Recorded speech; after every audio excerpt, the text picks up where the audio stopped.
Alors qu'on se contentait de café ou de thé à infuser, le matcha est arrivé de nulle part. Du moins, c'est l'impression que ça donne. En quelques années, cette poudre verte a envahi nos téléphones, nos coffee shops, nos cuisines, parfois même nos salles de bain. Le hashtag matcha, c'est plus de 10 millions de publications sur Instagram, 15 milliards de vues sur TikTok. Bref, c'est un phénomène visuel avant même d'être gustatif. Pourtant, tout a commencé dans le silence. Il y a près de 8 siècles, le matcha était surtout l'affaire des moines et des élites japonaises. Pas de matcha latte, pas de Kit Kat vert, non. C'était un carburant pour l'esprit, un outil de biohacking avant l'heure qui permettait aux moines de rester éveillés et concentrés pendant des heures de méditation. Son secret, d'un côté la caféine pour l'éveil, de l'autre la L-théanine pour le calme. Et comme on ingère la feuille entière, on profite de tous les bienfaits. Résultat, vous êtes parfaitement réveillé mais totalement apaisé. C'était un peu leur boisson énergisante version zen. Mais ingérer la feuille implique qu'elle doit être parfaite. Si vous voulez, le matcha c'est la haute couture de l'agriculture. La récolte du grade cérémonial ne se fait qu'une seule fois par an, ensuite c'est une course contre la montre au ralenti. Chaque feuille est récoltée à la main, puis tout est broyé à la meule de pierre. Et là, pas moyen de tricher, si la meule tourne trop vite, la friction crée de la chaleur, et la chaleur brûle la poudre. Il faut donc 1 heure pour broyer seulement 40 grammes de matcha, et c'est impossible de faire plus vite en respectant le produit. Par essence donc, le matcha nécessite de la patience. Et aujourd'hui, la patience, globalement, c'est pas trop notre truc. Sur le papier, rien ne prédestinait cette poudre à devenir un produit de masse. Et pourtant, 800 ans plus tard, tout est devenu vert. La mondialisation a fait son œuvre, la tradition s'est transformée en industrie. Bon, alors on pourrait croire à une simple mode passagère, sauf que en réalité, ça dure depuis presque 10 ans. Alors qui est le patient zéro de cette épidémie verte? Et comment une tradition sacrée est devenue une machine à cash? Bonjour et bienvenue. Dans cette vidéo, on va décrypter comment le matcha a hacké notre cerveau pour devenir bien plus qu'une simple tendance.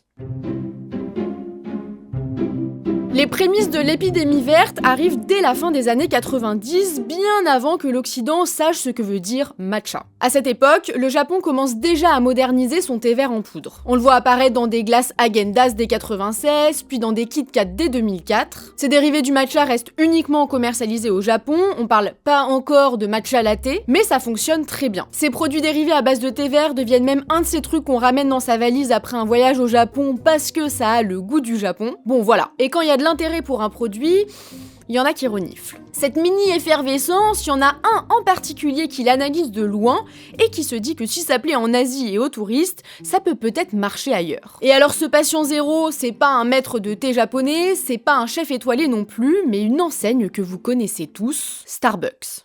En 2006, le géant américain ajoute un green tea latte à son menu. On va pas se mentir, c'est bourré de sucre et de lait, c'est très éloigné du rituel traditionnel. Pour un puriste du matcha, c'est une hérésie totale. Mais bon, il faut dire que pour beaucoup, le matcha a un goût de gazon.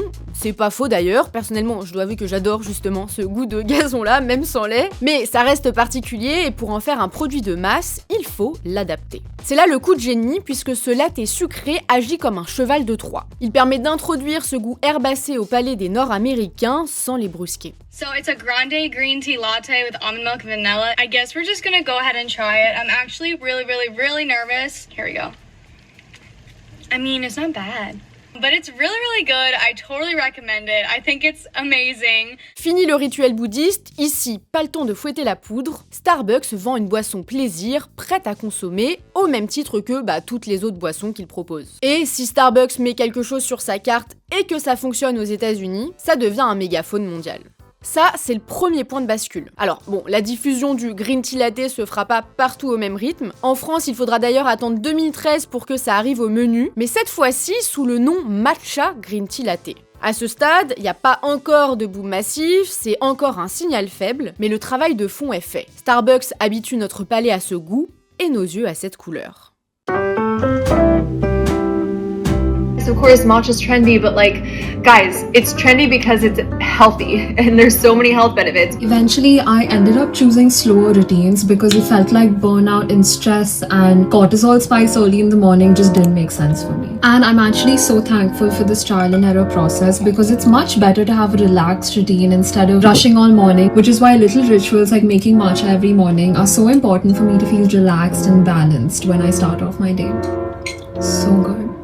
Starbucks, en fait, c'était que l'apéro. En réalité, le géant américain a juste ouvert la porte. Peut-être qu'il avait flairé le truc, mais en tout cas, si le matcha a vraiment explosé, c'est parce qu'il s'inscrit dans une tendance bien plus puissante. Si vous voulez, le matcha, c'est finalement qu'une des tentacules d'une industrie qui pèse aujourd'hui plus de 7000 milliards de dollars, le bien-être. Pas le bien-être en mode petite tisane avant d'aller dormir, non, le bien-être comme industrie, comme promesse. Et par quoi cette industrie a été propulsée? Instagram.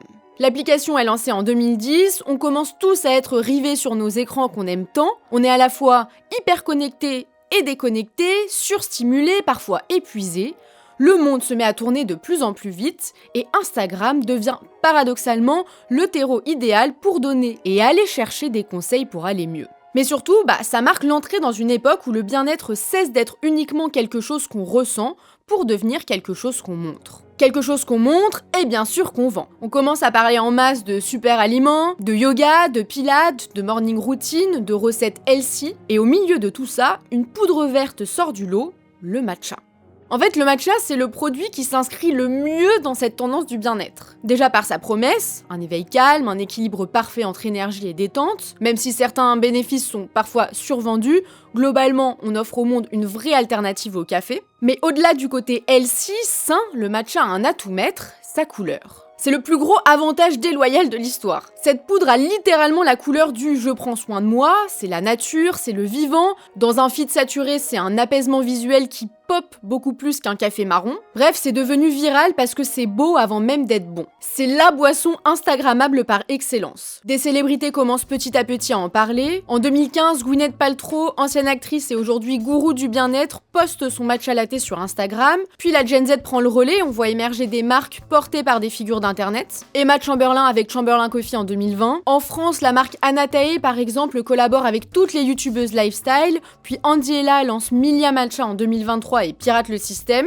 Très bon matcha par ailleurs. D'un coup, c'est plus un thé bizarre, c'est un indispensable lifestyle. Et les chiffres parlent d'eux-mêmes puisque le marché mondial du matcha, estimé à près de 4 milliards en 2023, devrait dépasser les 6 milliards de dollars d'ici 2029. Et puis, il se passe quelque chose de plus profond. Le matcha devient un marqueur social. Faire du pilate à 11h, boire un matcha à 6 €, avoir une skincare en 7 étapes, c'est devenu le nouveau luxe. Avant, on montrait sa voiture ou son sac à main. Aujourd'hui, on montre sa discipline et sa santé. Alors, bon, bien sûr, aujourd'hui, c'est bu et consommé pour tout plein d'autres raisons. Une tendance ne veut pas dire que tout le monde consomme quelque chose pour une seule et unique raison. Mais ce qui est assez marrant, c'est que, personnellement, moi, je me considérais pas forcément trop comme faisant partie de la tendance clean girl, pilate, matcha et tutti quanti. Et en fait, en réalité, je bois du matcha et je fais du pilate. Donc voilà, bon, j'aime aussi mon verre de vin, mais voilà. Tout cet univers du bien-être là, c'est pas juste une micro-tendance, mais un vrai phénomène de société, quand bien même on n'a pas nécessairement l'impression d'en faire partie. Et en même temps, ça paraît assez logique, quand on vous dit que telle ou telle chose peut vous aider à vous sentir mieux, peu de personnes répondraient non merci, je préfère me sentir comme de la merde. Donc c'est peut-être aussi ce qui explique la puissance du truc. Le bien-être est devenu un empire tentaculaire. Ça englobe tout, de la médecine préventive aux recettes saines, des studios de pilates aux apps de méditation, jusqu'aux dérives sectaires parfois. Il suffit de taper par exemple healthy ou méditation sur Google Trends pour voir que l'intérêt grimpe dès 2015 avec un pic énorme pendant le Covid. Et le matcha, il coche toutes les cases de cette viralité. L'industrie du bien-être vise les 10 000 milliards de dollars en 2029 et le matcha y trouve sa place royale. C'est un produit ancestral, beau, rassurant, qui s'intègre dans nos rituels modernes. Il explose au moment exact où le monde est fatigué, où le bien-être est devenu une identité et où l'image dicte le désir. Mais il y a quand même un petit problème. Quand un produit devient à la fois un marqueur social, un objet esthétique et un business, il finit partout. L'épidémie verte s'accélère depuis 2015, jusqu'à atteindre son pic d'intérêt sur Google Trends en 2025. Mais ce pic en 2025, il n'est pas juste dû à l'effet de mode. Il est dû au fait qu'à cette même période, des articles de presse commencent à sortir sur un sujet inquiétant, le risque de pénurie.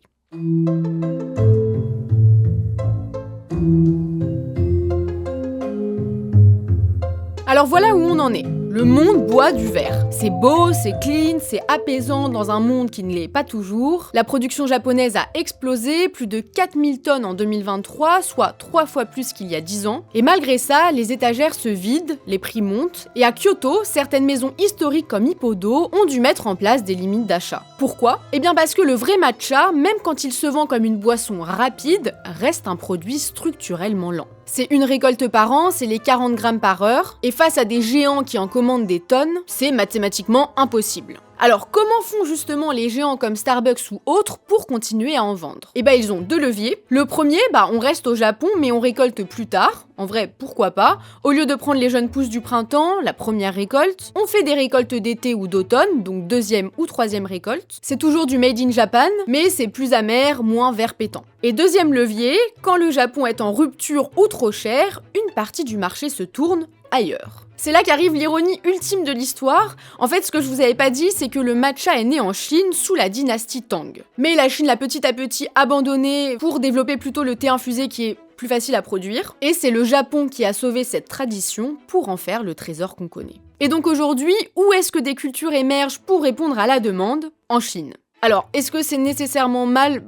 Pas forcément. On peut faire du très bon matcha en Chine si on respecte les règles de culture et de récolte. Par contre, il faut des années pour qu'un champ de thé donne une qualité cérémoniale et on peut pas accélérer la nature. Donc dans l'urgence, ce qui arrive sur le marché, c'est souvent une production industrielle rapide et sans les mêmes normes. Résultat, il y a désormais 2 mondes qui portent le même nom, matcha, mais c'est plus le même produit. D'un côté, le vrai matcha cérémonial, le verre électrique issu de la première récolte au Japon, celui qui vise l'umami, et lui, forcément, il est beaucoup plus rare et plus cher aussi, Et de l'autre, le matcha, disons, plus industriel, souvent issu de récoltes tardives, plus amères, plus ternes parce qu'oxydé. C'est celui qu'on retrouve dans certains desserts et les boissons sucrées des grandes enseignes, mais qui peut aussi se retrouver dans des canettes de matcha d'une moins bonne qualité. À ce stade, on pourrait se dire qu'on est en train de détruire une tradition centenaire avec des dérivés de mauvaise qualité, mais la réalité est plus nuancée puisqu'au Japon, la consommation locale de thé baissait depuis des années, et la tendance du matcha a finalement permis de remettre de l'argent et de la lumière sur la filière qui sinon aurait peut-être pu s'éteindre. Donc c'est pas juste Occident méchant, c'est pas non plus Occident sauveur, tranquille, on n'est pas les rois du monde,